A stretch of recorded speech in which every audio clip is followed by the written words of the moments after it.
Thank you, Fatu. Morning, everyone.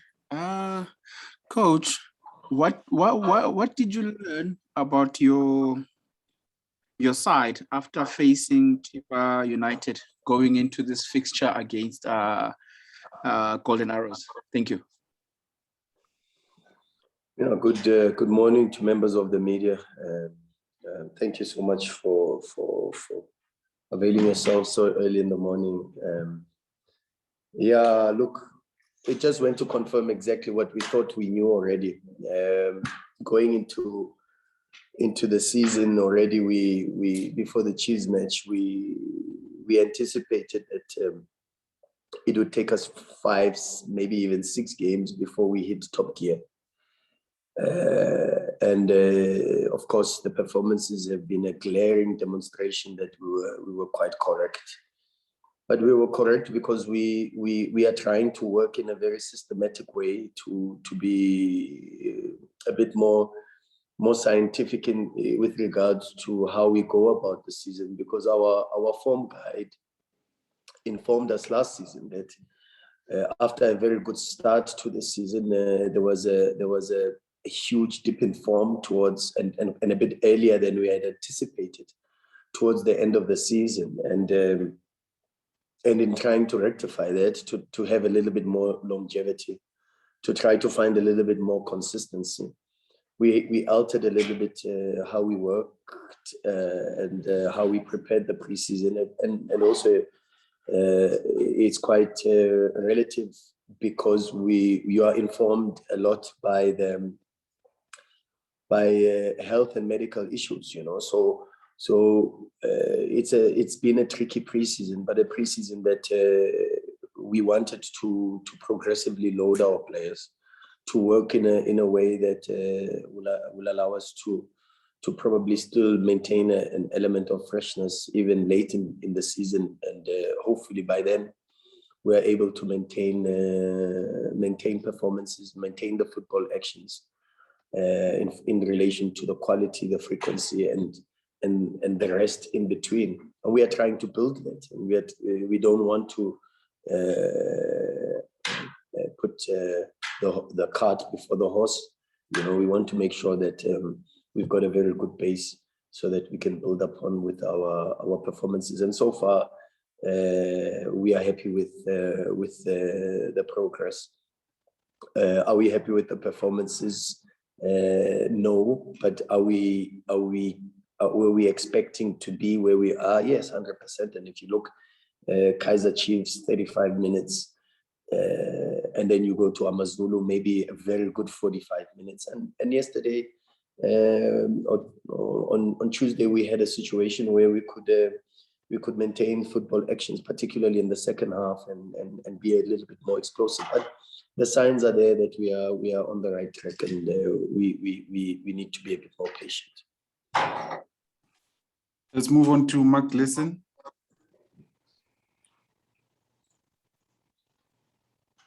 Good morning. Sorry about the short delay there.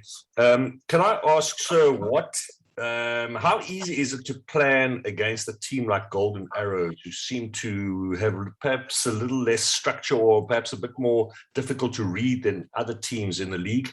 And if I may ask a supplementary question, how is Mudau's hamstring after what happened on Tuesday, and Lebusa and Zwane's chances of playing at the weekend? Thanks, Mark. I love football questions. How do we prepare for Golden Arrows? Well, it's not easy.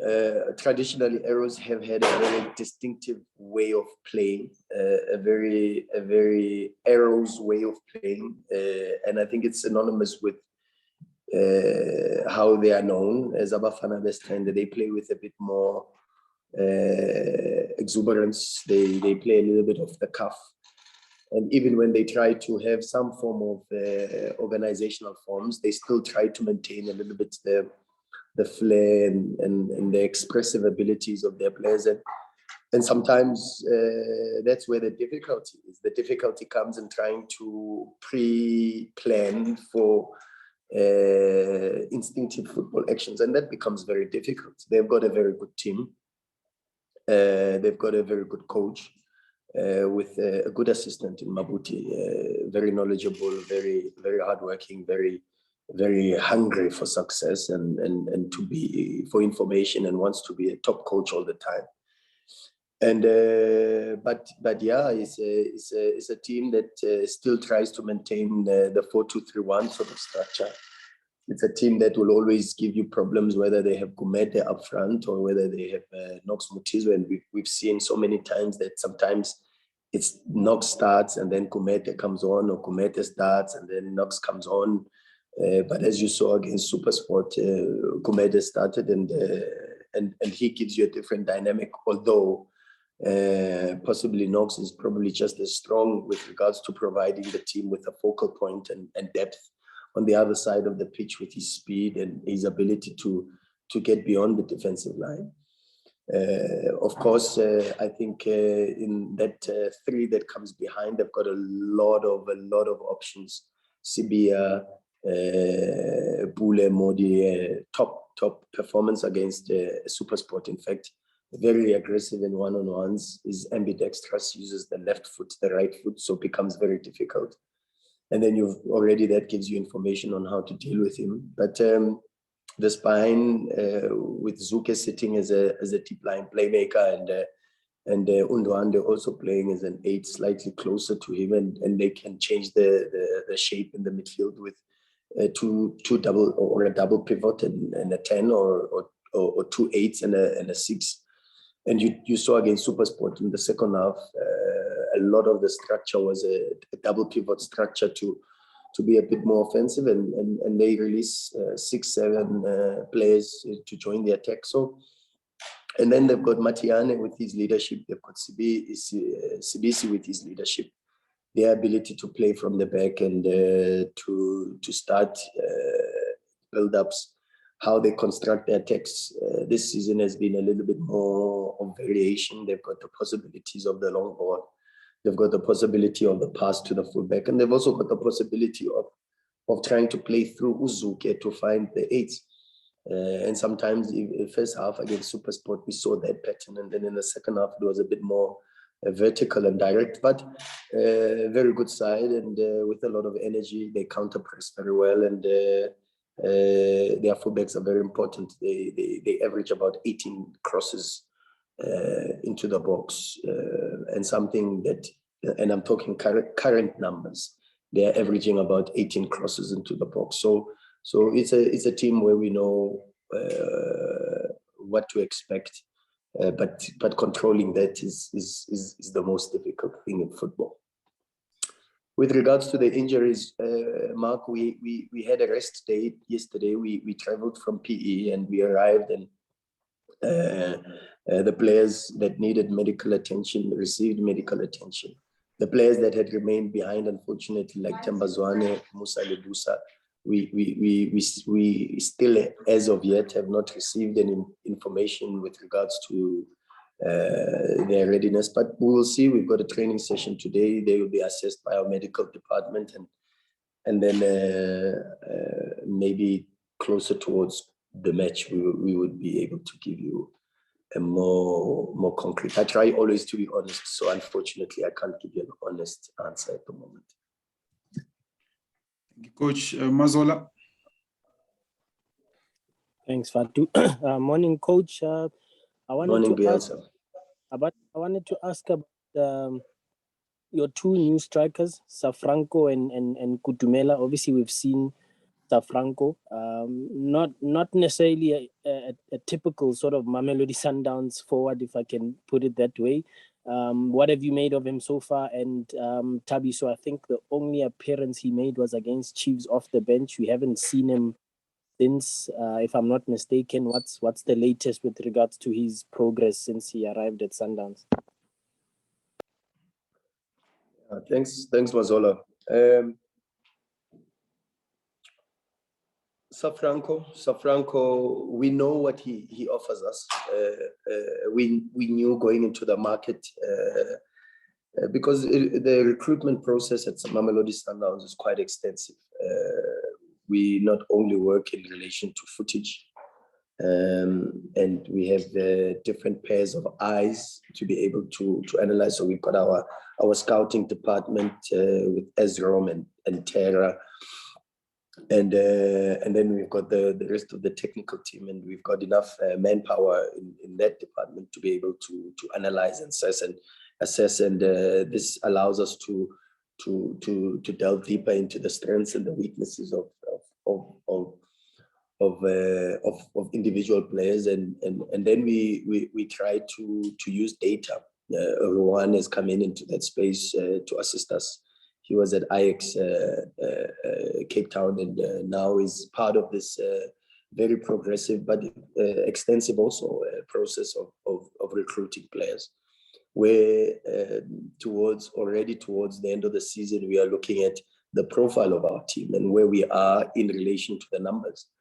And in relation to the numbers, we then try to identify glaring weaknesses that we feel we can improve with recruitment, because teams can improve in two ways. You can improve the team on the pitch by working and training every single day. That's the way we know how as coaches. That's the way we try to live our lives. We come sometimes with puffy eyes to press conferences, drinking coffee, because that's the life that we live. It's about sacrifice, it's about commitment, and it's about making sure that we invest, because part to sport is the clear understanding that there is a clear process between, or appreciation between effort and reward, and the more you put in, the more chances you give yourselves of succeeding. So we are in that space where we know we can still improve the team, improve the new players, but having done our analysis, we knew that we needed a little bit more than just a mobile striker. We needed someone who could be a focal point, someone who could assist us against teams that sit a little bit deeper. And you could see against Chippa United when he came on, and he was up front with Kemet, and we changed into a 4-4-2. A hybrid 4-4-2, because on the one side we had Ivino Villa coming in, and prior to that we had Hashim. But the quality that Pavol gives us is not only the ability to link up play in and around the box. He holds it up well. He's very comfortable with his back towards goal, and he's very good and deadly inside the box, you know. But the reality is, as much as the team at this moment, and of course the same with Kutumela, because Kutu is a player that I fortunately know very, very well. I've got very good relations with. I think in a way Kutumela doesn't need too much adaptation, apart from maybe working to compete for a place in the team. But as compared to Pavol needs a lot more adaptation time. He's come already with his wife. They're settling down to a new environment, and they have to get used to the food, the climate. We've had very strange climate in South Africa of late, but this is what he has to get acclimatized to, the style of play, the style of training. And fortunately, he said to me the other day, he says, "Coach, the way you guys work is very close to a European way. So there's not too much that is foreign to me." And that's good to see. But the reality is we need to be patient with him. I always make the analogy and say, if you and I, Mazola, have 2 newborn babies, but I decide to feed mine more than you feed yours, double the amount of purity, double the amount of milk, the reality is they'll still grow at the same rate. Mine won't grow 2 days extra when yours grows 1 day. And that is how Mother Nature works. And football being a sport that is predominantly extremely traditional, with deep-rooted values, is still a sport that adheres to process rather than instant gratification. But unfortunately, we live in a society where we want instantly things, and fourth grade revolution is about to enter, and you know what it is about. It's about how do I quickly get my endorphins released, and sometimes it's through a tweet, sometimes it's through a comment, and sometimes it's through independent thinking. But we as technicians have got to still stay true to the process and try to make sure that what we do try to build is something that is sustainable. And we've seen even in my previous club where we worked in a certain way and people were not very, very happy with the results initially. But when we pleaded for time and patience, because we knew what we were trying to build, and we knew that it was a tree that we wanted to plant, that we knew sometime maybe the reality is we would not be able to stand underneath and enjoy the shade, and people became impatient. But a couple of months later, when things plummeted, everybody was saying, maybe with a bit more patience, things could have been a little bit different. But that's the reality of sport and football, and we move and we try to work in this way consistently, because in big clubs, that is the right way to do things, not fast track processes. In big clubs, a certain way of playing is important, and a certain way of playing that will give you success and results. And not only that, in relation to accidental success, but the results and success that you can sustain in the future, and the team can stay as a big team and have the profile of a big team, not just with regards to success and results, but also with regards to style of play. And big clubs, Barcelona, Ajax, in their own countries, are very pedantic about what type of product they deliver to their people. Okay, last round of questions, starting with Mahlatsi. Good morning, Coach, and to colleagues. Coach, Morning, I just want to check something here with you, Coach. During the off season, there was speculation, linking Coach Steve with a move to Pirates. Obviously, it didn't happen. The reason I'm asking is I want to check if those speculations did have an impact in your planning, because that was a critical stage of what you guys do, bringing players in and releasing the others. Did it have an impact on how you guys work, or you treat it just business as usual? No, business as usual. We don't respond to speculations. We don't live in a space where we allow speculations to derail us from where we are trying to go. We're extremely ambitious. This season, we are extremely hungry. We want to be the best, and we want to work hard for that, and not to be deviated or sidetracked by minute issues and speculations. And we want to focus on trying to make sure that we do the best that we can, not just for this club and the president, the chairman, and everybody associated with it that works and gives incredible hours to see this club succeed, but also to our fans, because really in this moment where as a country we are just going through a very difficult time, as a people we are going through a very difficult time. We have to stay focused and keep our eyes on the prize, and that's that. No distractions, just focus and hard work, and that's the story. Focus and hard work for the season. Ilasande. Thanks, Fatu. Morning, Coach. I wanted to check, Coach, just to expand a little bit on Safranco, more particularly from a squad balance point of view, in terms of managing, the rotation process, but also giving him enough time to try and adapt, enough game time to try and adapt to South African football and the way that you guys play. How important is that balance? How do you see him, sort of being rotated between some of the front guys and himself, but also giving him enough time to settle? But also just checking whether the desperation levels are up at Mamelodi Sundowns to win this MTN 8 campaign, given the unsatisfactory sort of history of Mamelodi Sundowns in this competition. Thank you. Thanks, Pilar. Desperation, no.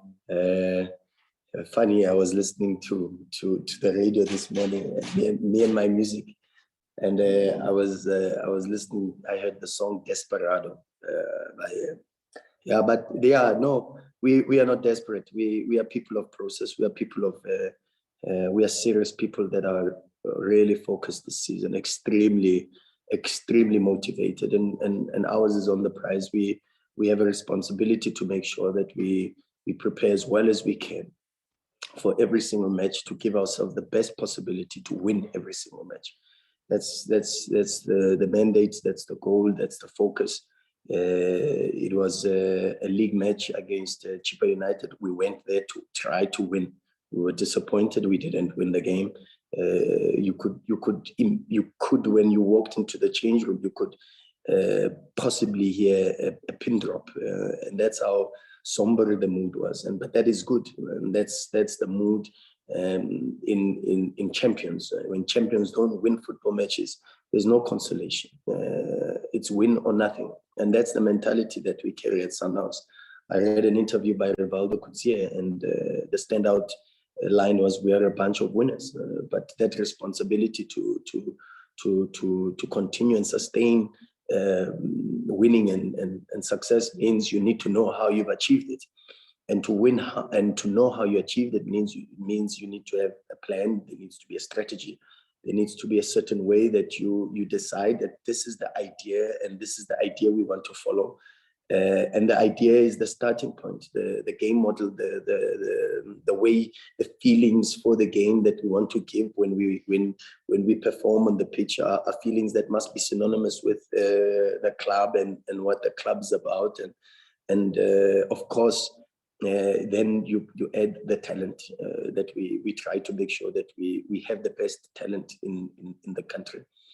And you top that up with hard work and perseverance, and that's the only way we know how, is to work and work and work and work. So in a moment where we know we have to improve and we have to be patient, the reality is the style of play is something that is where we tried to work last season. And from that, as I said, we moved into a way of reviewing and saying, what do we need to take our team to the next level?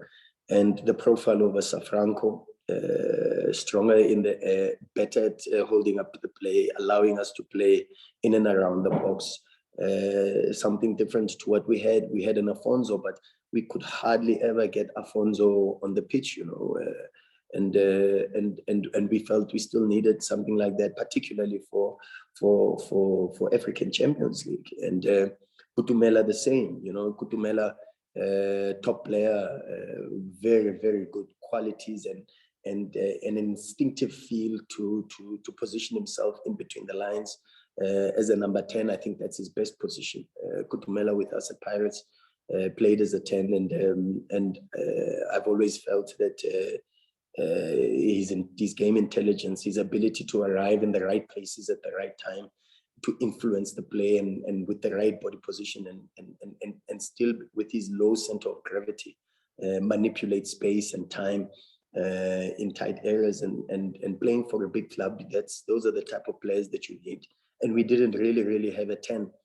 We had wingers that converged into 10 positions, but we didn't really have someone to come in and assist us in that space. So Kutumela, Safranco are players that will allow us to improve the team. But again, they need time. They need time to adapt to a style of play, and maybe not so much Kutumela, but Neo Maema was playing at Bloemfontein Celtics, playing in a 3-5-2, sometimes playing as a wing back on the left, sometimes playing as an 8,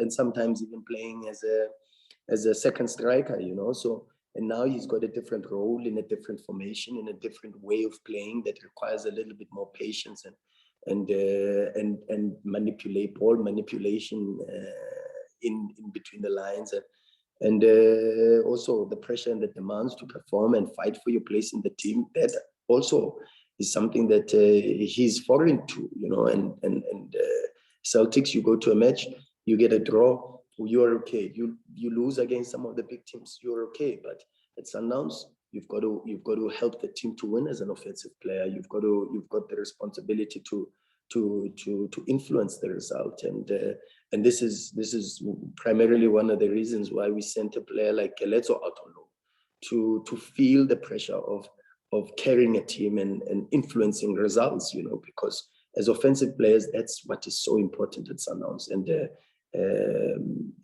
we are happy with the work that we've done in the window, but as we've said, a lot of these players still need a lot of coaching. They still need a lot of support in adapting and acclimatizing to their new environment. But also at the same time, we know that we still have to continue to win. Okay, last question will go to Karabo. Karabo, please just keep it to one since we don't have any more time. Just one question, please. Okay, no problem. Thank you very much, Fatu. Good morning, Coach. I hope you are. Coach, I just wanted to find out on Andile Jali, Coach. He hasn't really played this season, no minutes under his belt, but I see that he's been part of the 18 or 23. And just taking you back to last season towards the end, I mean, he was a very, very key figure in the team, taking you back to the game up against TP Mazembe, who was responsible for starting those triangles. He's also a player of personality as well as strong character. Any particular reason why he hasn't started a game this season for the club? Thank you. Yeah, thanks, Karabo. The transformation of Andile Jali is incredible.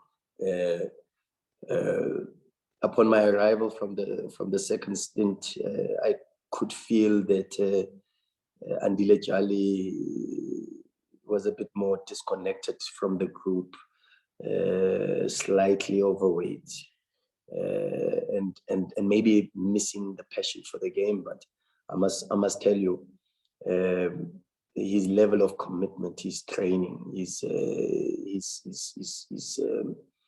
relentless focus to try to improve his physical condition, and you can already see huge improvements with regards to that. One of the things that a lot of people don't know about AJ is how honest he is, and his honesty sometimes is one of the reasons why there's misconceptions that he's arrogant, but the reality is Andile's got a lot of confidence and he's extremely honest. And some of the discussions that we have with him are discussions that you know, the feedback is always the best feedback because it comes from the heart, and his level of game intelligence and his passion for the game is second to none. In the bus, if we play at 5 and there are games that started at 1 o'clock in the English Premier League, in the Bundesliga, Andile Jali is one of the few players that sits in the bus watching these games, watching top players in Europe, watching football. You call Andile Jali on a Sunday, and you're watching Barcelona, for an example, and you try to find whether or not Andile is watching the game. Andile watches football, you know, his passion for the game. And in this moment, the only thing that is keeping him out of the pitch is the laws of the game that says we can only field 11.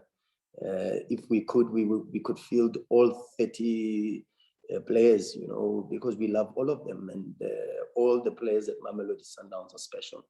And sometimes I would love us to focus on saying, wow, of course, not finished products, of course, a clear identification with regards to exposing the deficiencies we have in relation to the development processes in our country.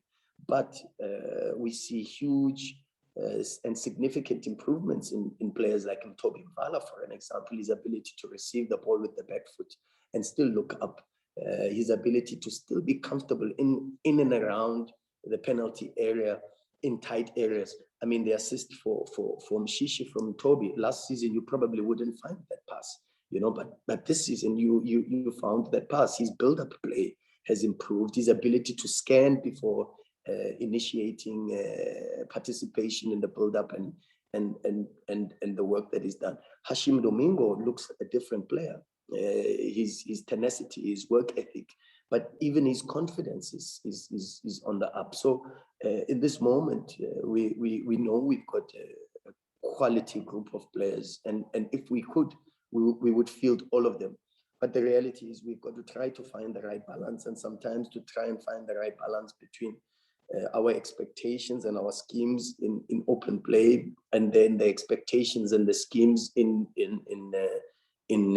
rest defense and on transition to influence certain elements, and also on set pieces. And we've got to make sure, and we are very, very detailed in our preparation and our work, and we've got to just make sure that we try to find the right balance. But if people want to hear negative things about AJ, this is not the right platform, because there's nothing, if anything, all of the talks about the fallout, whatever it is, it may be, those are unfounded and misconstrued.